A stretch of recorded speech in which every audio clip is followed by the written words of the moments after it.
Dobry wieczór, szanownego Państwa.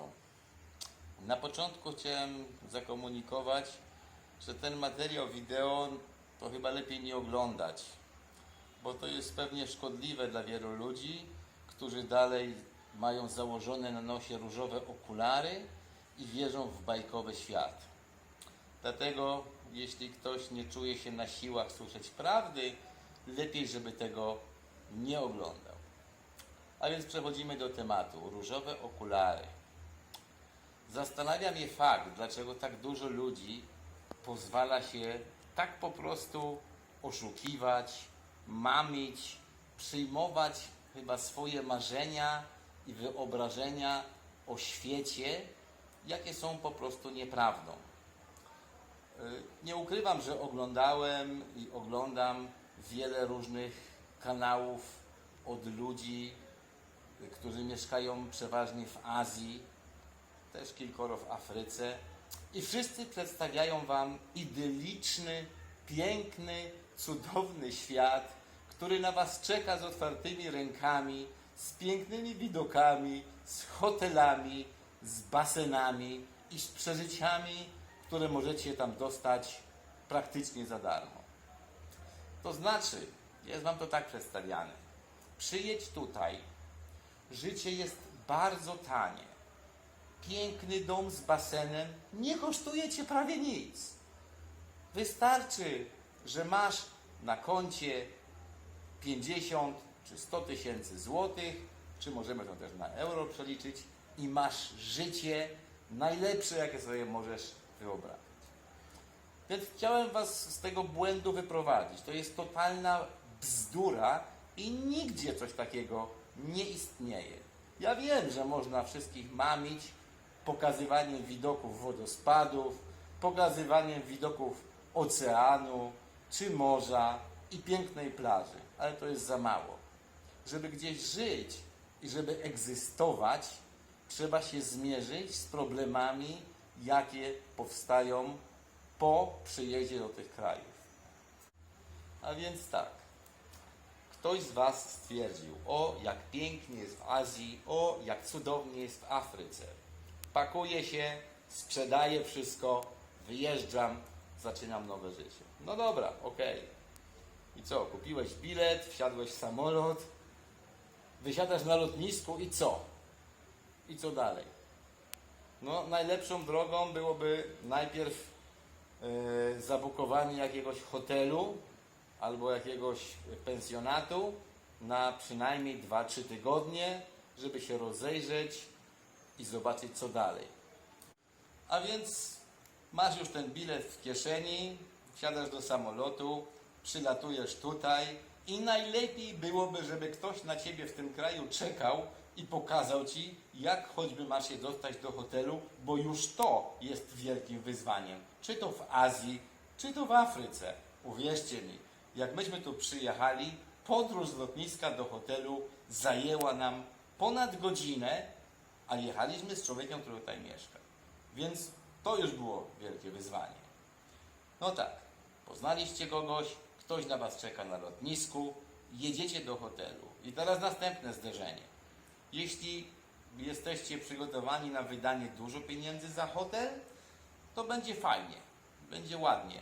Tylko teraz o co chodzi? Czy chcecie tutaj żyć, istnieć, czy chcecie mieć urlop? Bo jak ktoś Wam obiecuje wieczny urlop za pół darmo, to nie wierzcie w to. To jest po prostu kłamstwo. To nie istnieje. Ale jeżeli już macie ten pensjonat, czy jakiś tam tani hotel, to musicie się potem rozglądnąć, jak wygląda tu życie. I sami, bez kogoś, ktoś Was za rączkę po prostu poprowadzi i pokaże Wam, co macie zrobić i jak macie zrobić, już wysiadacie, już kończy się cała historia. Zaczynają się nerwy, zaczyna się stres, zaczynają się kłótnie, jeśli przyjeżdżacie tu na przykład całą rodziną, i awantury. I to jest normalne. Wiele ludzi to przeżyło. Niektórzy sobie poradzili, niektórzy nie. Niektórzy prosto jako tragiczne rozwiązanie zakupili bilety powrotne i wrócili do Europy. I teraz, jeżeli spotkacie kogoś, kto jest Waszym no może nie za duże słowo, nie przyjacielem, ale chce wam po prostu pomóc, to wam pomoże. A jeżeli ktoś wam obiecuje niestworzone historie, ale za które musicie płacić, to uwierzcie mi, będziecie tylko płacić i ciągle płacić i niewiele z tego mieć. Bo musicie znaleźć dom, bo musicie znaleźć możliwość, jak tutaj zostać na stałe, to znaczy dostać wizę, która wam na to pozwoli. Bo wiza turystyczna jest w najlepszym wypadku na 3 miesiące, czasami można jeszcze ją w różnych krajach przedłużyć o miesiąc, a potem co? Potem trzeba coś zrobić, żeby ten pobyt przedłużyć. I tu bez ludzi, którzy wam bezinteresownie pomogą, albo za jakieś niewielkie pieniądze pomogą, też nie zrobicie nic. I teraz przechodzimy do prozy życia. To znaczy nie do pięknych palm, nie do plaży, nie do oceanu, nie do temperatury plus 35 stopni i leżenia na leżaku, tylko ludzie, kochani, do życia. To znaczy musicie jeść, musicie pić i musicie istnieć. To znaczy musicie wiedzieć, gdzie można kupić jedzenie. To znaczy musicie wiedzieć, gdzie można kupić jakieś wyposażenie do tego domu. Możecie naturalnie też dom kupić z wyposażeniem, jeśli was na to stać, jeśli macie odpowiednio dużo pieniędzy. Nie wyobrażam sobie osobiście życia w takich domach, jak przedstawiają różni ludzie z Azji, gdzie żyjesz w jakiejś pseudo-budzie, którą nazywasz dom. Bo to nie jest dom. Dom to jest coś innego.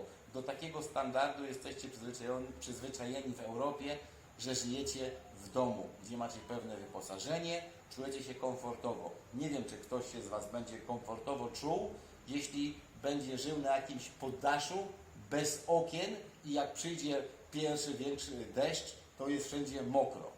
Jeśli to jest dla kogoś satysfakcjonujące, jego sprawa, ale myślę, że dla większości ludzi nie.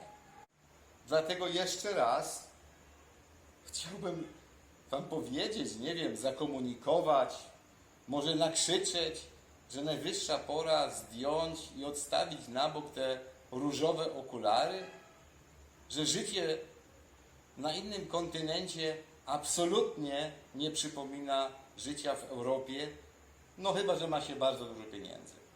Tu, gdzie mieszkamy w Dar es Salaam, jeśli ktoś ma dużo pieniędzy na te warunki, to znaczy około 2000 euro miesięcznie do wydania, może mieć naprawdę fajne życie, bo za dobry apartament albo za dobry dom zapłaci około 500-600 dolarów czy euro, a za resztę może naprawdę fajnie żyć.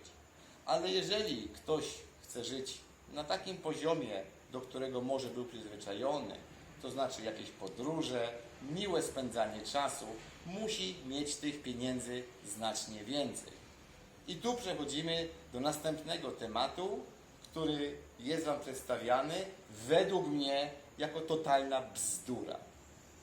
Ludzie opowiadają wam, jak można zarabiać pieniądze na innych kontynentach. Dostajecie pierwszą informację online. Jestem ciekawy, ilu z was poświęciło tyle czasu, aby dowiedzieć się, jak pracować online, jak poświęciłem ja z moją małżonką. Robimy w tym postępy, rozwijamy się, ale to wielka praca, wielka inwestycja i trzeba się przygotować na to, że żeby taki online biznes rozwinąć, trzeba w niego zainwestować. To nie jest za darmo. Nikt wam za darmo niczego nie da. Jeszcze raz, drodzy ludzie, zdejmujemy różowe okulary i przestajemy się oszukiwać i przestajemy słuchać steków bzdur od ludzi, którzy wam to serwują. Jak słyszę, jak widzę, jak ludzie opowiadają, opisują, ja zrobiłem taki biznes, jestem naprawdę człowiekiem sukcesu, ale wiecie co, to może być jeszcze lepiej, ale jak zbierzecie dla mnie trochę pieniędzy, to ja sobie kupię auto i mogę wam pokazać jeszcze więcej. No ludzie, przepraszam bardzo, mi się chce tak naprawdę wymiotować, kiedy słyszę takie teksty. Albo jesteśmy wszyscy dorośli, odpowiedzialni za swoje życie i robimy coś z tym życiem, ale nie chodzimy do wszystkich na żebry. Dla mnie to jest czyste żebractwo. Daj mi pieniądze, a ja Tobie coś pokażę. Daj mi pieniądze, a ja Tobie powiem, jak masz robić. To jest tak jak tutaj z wieloma przykładami. Daj mi pieniądze, a ja powiem Tobie, gdzie jest sklep. Daj mi pieniądze, a ja Tobie powiem, gdzie jest urząd. Daj mi pieniądze, a ja powiem Tobie, gdzie masz kupić mleko. Czy o to nam wszystkim do kurwy nędzy chodzi w życiu? Czy to tak naprawdę musi wyglądać? Czy nas, ludzi, musi charakteryzować tylko proszenie i żebranie innych o pieniądze? Jeżeli mam klasę, jeżeli jestem dorosłym człowiekiem, w moim przypadku, jeżeli jestem mężczyzną, muszę zrobić coś, aby zorganizować swoje życie, aby zarabiać na siebie, aby istnieć. Ale jeśli ma to mieć podstawy żebracze, to przepraszam bardzo, to jest nie dla mnie. To nie są dla mnie dorośli mężczyźni, to nie są odpowiedzialni ludzie. To są chłopcy w krótkich majtkach, którzy usiłują zaimponować i pokazać coś, co jest kompletną nieprawdą. Zastanawiam się, dlaczego ludzie tak łatwo kupują takie tematy. Dlaczego tak łatwo wierzą w nieprawdę. Wydaje mi się, że po moim rozpoznaniu tych wszystkich kanałów wideo na YouTube czy na Rumble jestem jedyną osobą, która chce Wam pokazać prawdę. Zastanawia mnie fakt, dlaczego ludzie nie chcą słuchać prawdy. I dlatego też ten tytuł dzisiejszy. Nie powinniście tego słuchać, nie powinniście tego oglądać, bo nie chcecie znać prawdy.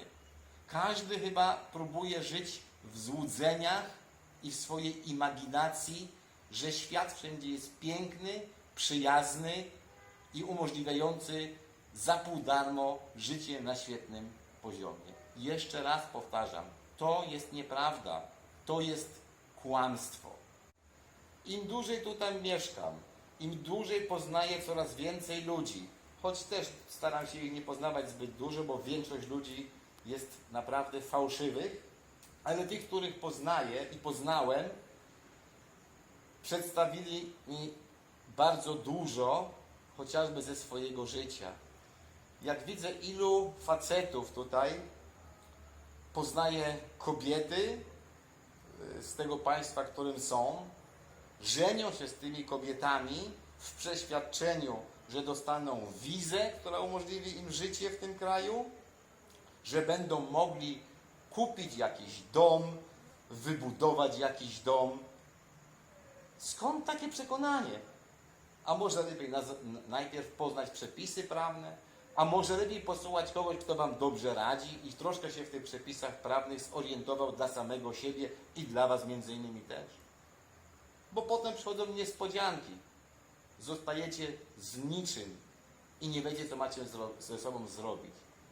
O wielu tragediach życiowych, wielkich tragediach słyszałem i słyszę dalej. Nie o wszystkim mogę też mówić, bo nie jestem upoważniony, ale uwierzcie mi, te historie kończą się często bardzo źle. Dlatego jeszcze raz ponawiam moje wezwanie, apel.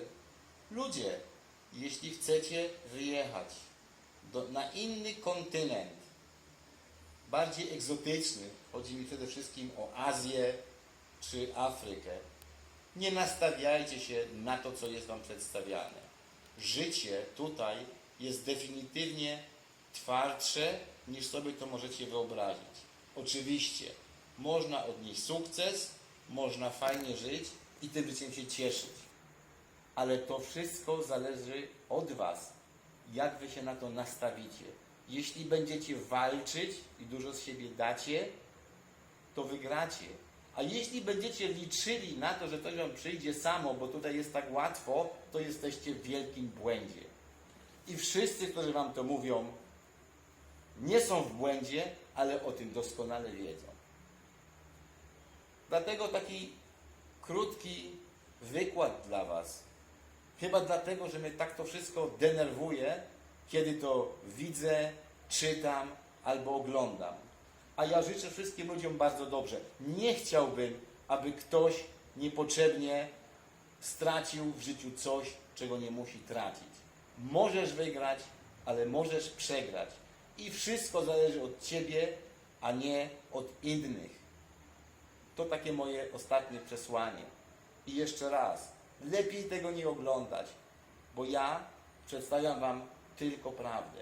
Chociażby ta prawda była najbardziej brutalna i bolała, to będę Wam mówił prawdę. Bo ta prawda może Wam pozwolić uniknąć błędów, ale może Wam też pozwolić na fajne życie. I tym akcentem pozdrawiam Was wszystkich i do zobaczenia.